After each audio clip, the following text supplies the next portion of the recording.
My name's Fergus Sweetland. I'm out here with the lovely people at Intrinsic in my hometown of Melbourne. I'm really flattered that they've come out and invited me to spend some time with them and talk about my music and my career and how I've come to be the artist that I am. I had quite a normal upbringing, that kind of thing. Went to school, did my shit, but I think I realised after I went to school that I found that I was like maybe a little bit different or something. I was like less engaged in it and started to become like a lot more engaged in music, particularly through like high school. There was always like that, I guess that interest there, but it was difficult for me to place it and like know what to do with it growing up, because I didn't know that that was potentially like the option for life that I wanted to take. Music was always sort of in the house growing up. Like mum would play a lot of different stuff. Like it started with cassettes of Gorillaz or something like this, like just as it had come out. And so that was always on. So I just remember playing around the house or whatever, and mum would just chuck on music all the time. Connecting with music with friends was sort of about just sharing tunes. So like we'd just be hanging out and just like playing stuff. But I think a lot of that stuff would filter down through, say, my brother. When we were really hanging out after primary school was when I think we started to like explore music a bit more. For example, one of my best friends, Jacob, he showed me hip hop. He showed me like MF Doom and stuff like that. He was just like playing it at home, so I'm just curious, and then he started showing me all this kind of stuff. Because I was listening to a lot of like hardstyle and like sort of more intense forms of electronic music. And another one of my best friends, George, starts showing me some like rock and roll music and like metal music. And I think I was really attracted to like the rawness and like the energy of that. So for a number of years, that started to become like the only thing I would listen to, particularly like through playing guitar, trying to play music. I was never very good at it though. Although I was trying and taking lessons and stuff like that, it played like a massive role. At one point, I think I said that if it's not made with real instruments, it's not real music. This is like midway through high school.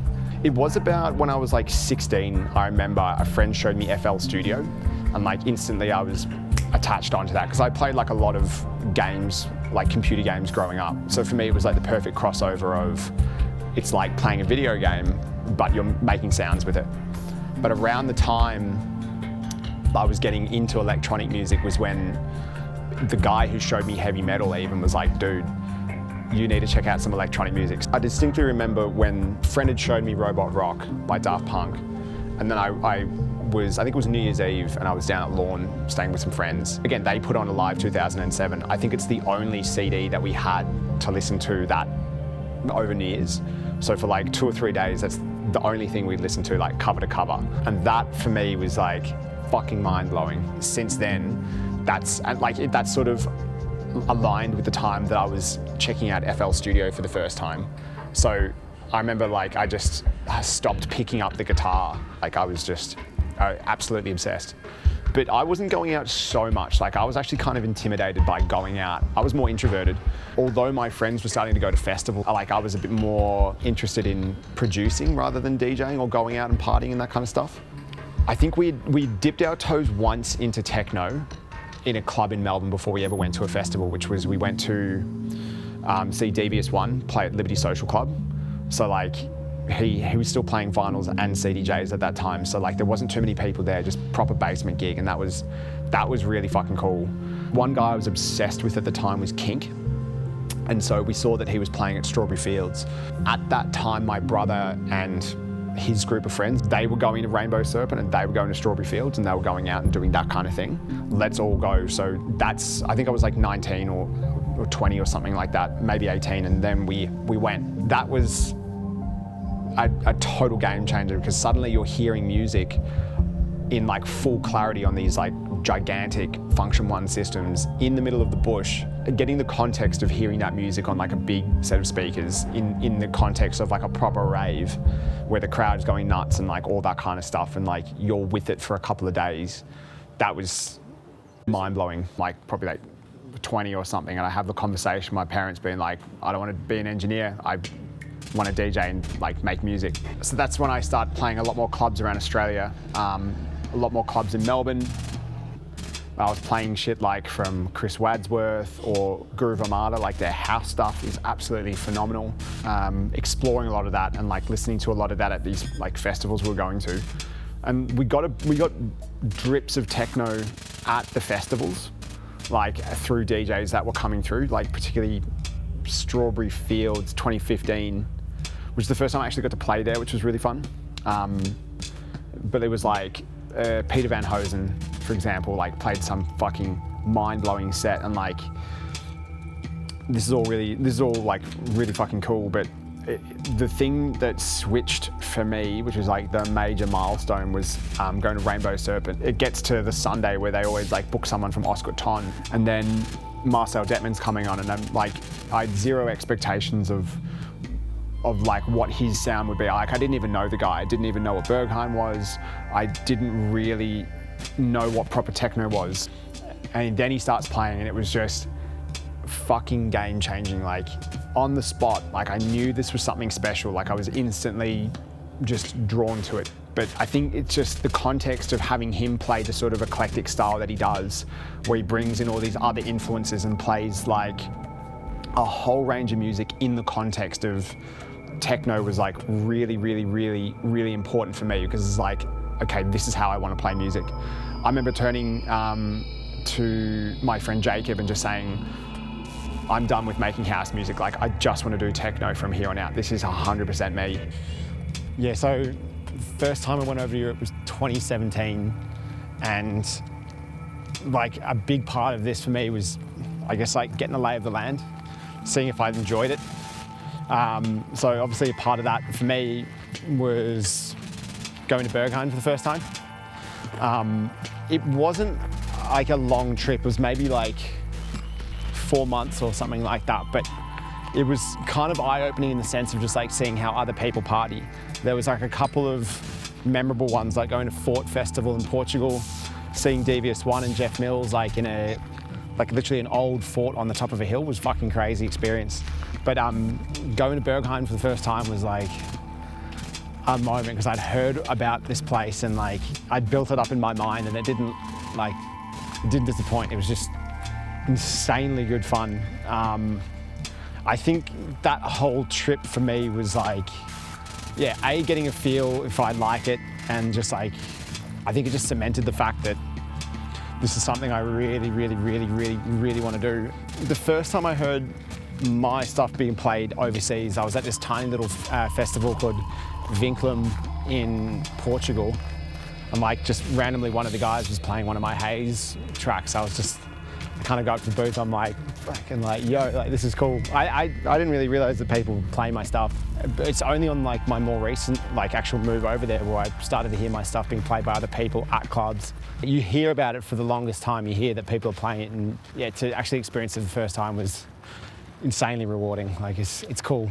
I think everyone knew that that's like where I needed to go, and I think everyone just understood that that's like what I wanted to do, because I just don't think there wasn't anything for me here, like to be able to sustain myself. Like, this is putting friends and family aside, like as a different thing. Like with music, there wasn't anything to keep me here. It's just become more apparent to me that like I feel at home over there, and I feel that like I'm actually able to do what I want to do. It's like I can't do what I want to do here. It's just not possible for me. People that I was in contact with being like, oh, I heard you're coming, like you're coming, and then it felt like it was getting delayed and delayed and delayed and delayed. I mean, yeah, the whole thing's a bit of a risk. I wouldn't say that Melbourne pushed me out. It's probably just like, I probably just didn't connect with it enough in retrospect. Like, I think going out and being a part of it is a massive thing. But as like a producer, I preferred to, like, I was just a bit more introverted. So like, I'd only really want to go out to see the people that I wanted to see play rather than just go out. But I feel like I'd played here enough and I'd done that enough, and I wasn't getting gigs, that kind of thing. So I just don't think it was the right place for me to grow. But like going overseas, you have an idea of what you think you can do or what's achievable, but like really have no fucking idea what it's going to be like. I think the thing that surprised me was like how far my name had carried from here. I actually had no fucking clue that anyone knew me, but like I'd go to a club and someone would come up and say hi. I'm like, how the fuck do you know me? Like, this was really strange. But I guess like flattering at the same time. Like, it's cool the fact that people actually listen to this music. It took a little bit of time for people to know that I was there. I think there was some people that were a little bit more clued in. Some of these people are like my best friends. Like, shout out to Malta and shout out to Luke. Like, like these guys hit me up really quick when I got to town, just on Instagram, saying like, do you want to get a beer? And like within 5 minutes, these are like some of my best friends. And like it worked out really good. And through them, like I've explored a lot about my connection to music. But then you're in somewhere like London, right? So all these people are always coming through. So you're going out to these clubs and you're meeting these people out there. You're going and traveling to clubs and you're meeting all these people out there. So it snowballs, I think. I guess it took a bit of time for me to like get a bit of momentum behind me.